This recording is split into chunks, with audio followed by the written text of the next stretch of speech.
Audience আমাকে জড়িয়ে ধরে সামনে নিয়ে আমাকে বলছে যে ভাই খায়া দিচ্ছেন। তো যাদের ভালো লাগে নাই, I am sorry, no problem, আপনাদের নেক্সট টাইম অন্য কিছু ভালো লাগাবো। তো নারী দর্শক যদি কিছু বলে ওটা মেনে নেওয়া ভালো। আমি লাইফে আমার মায়ের কথা শুনেছি, আমার বউয়ের কথা শুনেছি, আমি ঠকিনি। তো নারী দর্শক যদি কিছু বলে ওটা মেনে নেওয়া ভালো। দেখুন, particularly you can't make everyone happy.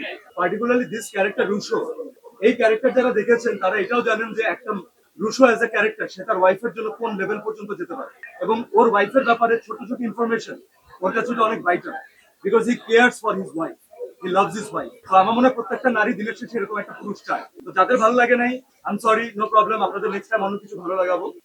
But for this time Rusho is right. জঙ্গলিতে আমি কি রিয়াকশন পেয়েছিলাম, আমাকে অডিয়েন্স ইমোশনাল হয়ে আমাকে বলেছে যে বাবা, উই লাভ দ্য ফিল্ম।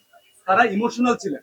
গতকালকে প্রথমবার অডিয়েন্স আমাকে জড়িয়ে ধরে অথবা আমাকে সামনে নিয়ে আমাকে বলছে যে ভাই খায়া দিচ্ছেন। ঠিকই, যে একটা সিনেমার ডায়লগ যদি সাধারণ মানুষের ভিতরে চলে যায় এবং তারা যখন সেটাকে একসেপ্ট করে তখন সেটা আসলে পপ কালচারের মধ্যে ঢুকে যায়। তো এই খায়া দিছি, খায়া দিতেছি, এই পুরো ব্যাপারটা অডিয়েন্স আমাকে বলেছে। আমি শুধুমাত্র আমার পোস্টে অডিয়েন্সকে আমার ভালোবাসা, আমার থ্যাংক ইউ ফেরত দিয়েছি।